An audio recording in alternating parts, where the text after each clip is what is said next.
Hello friends, welcome back to my channel. இன்றைக்கி நம்ம சேனலில் என்ன வீடியோ பார்க்க போகிறோன்னா, செட்டிநாட் ஸ்டைலில் எப்படி மட்டன் கிரேவி பண்ண போகிறோன்றதை பார்க்கலாம். அதுக்கு முன்னாடி என்னோடய சேனலை சப்ஸ்கிரைப் பண்ணுறாதவங்களாம் சப்ஸ்கிரைப் பண்ணுறேங்க. ஃபஸ்ட்டு சப்ஸ்கிரைப் பட்டனை கிளிக் பண்ணிவிட்டு அப்புறம் பெல் ஐக்கானில் ஆல்ன்ற பட்டனையும் கிளிக் பண்ணிக்கோங்க. அப்போ தான் என்னோடய வீடியோஸோட நோட்டிஃபிகேஷனில் நீங்கள் மிஸ் பண்ணாமல் பார்க்கலாம். இந்த கிரேவி பண்ணுறதுக்கு நம்மளுக்கு 3 வெங்காயம் 3 தக்காளி தேவைப்படுங்க. அப்புறம் 1 ஸ்பூன் சோம்பு, ஒரு அரை ஸ்பூன் சீரகம், மிளகு அரை ஸ்பூனு, தனியா ஒரு ஸ்பூனு, ஒரு 2 காஞ்ச மிளகாய், 2 சின்ன பட்டை துண்டுங்க. இது எல்லாத்தையும் நம்ம ட்ரையாக ரோஸ்ட் பண்ணிக்கலாம். இதெல்லாம் மீடியமான ஃப்ளேமில் வச்சு ட்ரையாக ரோஸ்ட் பண்ணி மிக்சியில் ஆறினோன்னா மாற்றிக்கோங்க. ஒரு கைப்பிடி அளவு வெங்காயம் அதோடு ஆட் பண்ணிக்கிட்டு நம்ம கிரேவியை அரைச்சிக்கலாம். பேஸ்ட்டாக அரைச்சிக்கிட்டோங்க பாருங்கள்.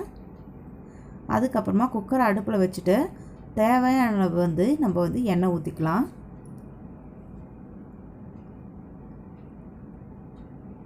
அதுக்கப்புறமா கொஞ்சோண்டு சோம்பு, ஒரு லவங்கம், அப்புறம் கொஞ்சோண்டு பட்டை போட்டுக்கோங்க, ஒரு பிரியாணி இலை போட்டுக்கோங்க, அப்புறம் கொஞ்சம் கடுகு போட்டுக்கலாம். இது எல்லாமே தாளிக்கிறதுக்கு தான். பாருங்கள், இது எல்லாமே நல்லா பொரிஞ்சிடுச்சு.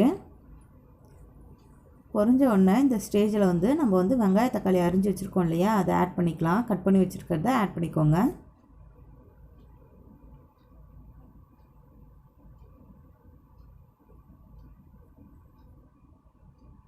இது நல்லா வதங்கணுங்க வெங்காய தக்காளி. அதனால் உப்பை ஆட் பண்ணிக்கோங்க. உப்பை ஆட் பண்ணோன்னா வெங்காய தக்காளி சீக்கிரமாகவே வதங்கும். அதுக்காக தான் உப்பு ஆட் பண்ணிக்கிறது.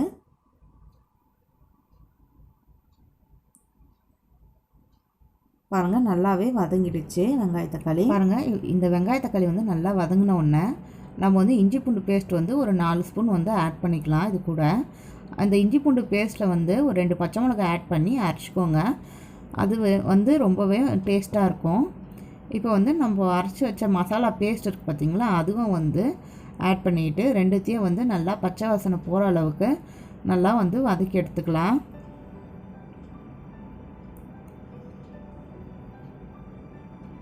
அது நல்லா வதங்கினதுக்கப்புறமா நம்ம ஒரு அரை கிலோ மட்டன் வச்சுருக்கோம் இல்லையா, அதை அதோடு ஆட் பண்ணிக்கலாம்.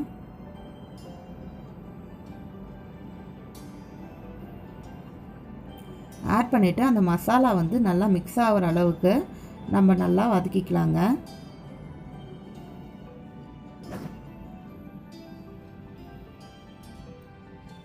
பாருங்கள், நல்லா மிக்ஸ் ஆகிடுச்சு. குக்கர் மூடியை திருப்பி போட்டு மூடி வைங்க. பாருங்கள், நல்லா அந்த மசாலாவோட மிக்ஸ் ஆகிருக்கும். இப்போ இதுக்கு தேவையான அளவு தண்ணி ஆட் பண்ணிக்கலாம். நம்ம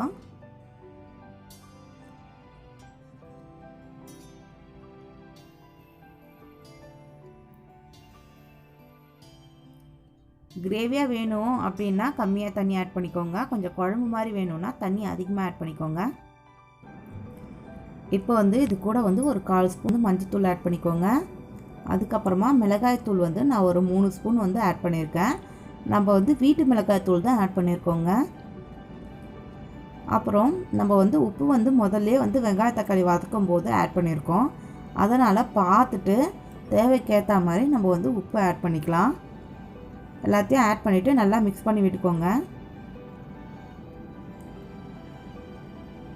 பாருங்கள், மிக்ஸ் பண்ணி விட்டுட்டு நான் ஒரு உருளைக்கிழங்கு நல்லா க்ளீன் பண்ணி வச்சுருக்கேன். தோல் எடுக்காமல் தான் இதில் போட்டு வேக வச்சு எடுத்துட்டு அப்புறமா உரித்து இதில் ஆட் பண்ண போகிறேன்.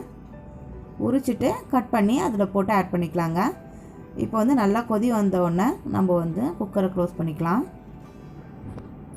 இந்த நாவில் நல்லா ப்ரெஷர் வந்ததுக்கப்புறமா நம்ம விசில் ஆட் பண்ணிக்கலாம். எப்போவுமே ப்ரெஷர் வந்ததுக்கப்புறமா விசில் ஆட் பண்ணுங்கள், அதுதான் ரொம்ப சேஃபு. பாருங்கள், இது ஒரு 5 விசில் விட்டேன். நல்லாவே மட்டன் வெந்துடுச்சு. இந்த உருளைக்கிழங்கு வெந்துடுச்சு. அதை எடுத்துட்டு நம்ம தோல் உரிச்சிட்டு கட் பண்ணி அதோட ஆட் பண்ணி போட்டுக்கலாங்க. இந்த கறி குழம்போட அந்த உருளைக்கிழங்கு ஆட் பண்ணாலே ரொம்ப சூப்பராக இருக்கும். பாருங்கள், தோல் எடுத்துட்டு க்ளீன் பண்ணிவிட்டு உருளைக்கிழங்கு கட் பண்ணிட்டோம். அதோட ஆட் பண்ணிக்கலாம். உருளைக்கிழங்கு ஆட் பண்ணதுக்கப்புறமா நம்ம ஸ்டவ்வில் வச்சிடலாம். குக்கரை ஸ்டவ்வில் வச்சுட்டு கொஞ்சோண்டு தண்ணி ஆட் பண்ணிக்கோங்க. தண்ணி ஆட் பண்ணிவிட்டு கருவேப்பிலை கொத்தமல்லி ஆட் பண்ணிவிட்டு நல்லா கொதிச்ச உடனே நம்ம இறக்கிடலாம். மட்டன் கிரேவி ரெடி ஆயிடுச்சுங்க. இந்த கிரேவி வந்து ரொம்ப டேஸ்ட்டாக இருக்கும். இதை ட்ரை பண்ணி பார்த்துட்டு எனக்கு கமெண்ட் பண்ணுங்கள். இந்த வீடியோ உங்களுக்கு பிடிச்சிருந்தா லைக் பண்ணுங்கள், ஷேர் பண்ணுங்கள், கமெண்ட் பண்ணுங்கள், மறக்காமல் சப்ஸ்கிரைப் பண்ணுங்கள். தேங்க்யூ ஃபார் வாட்சிங்.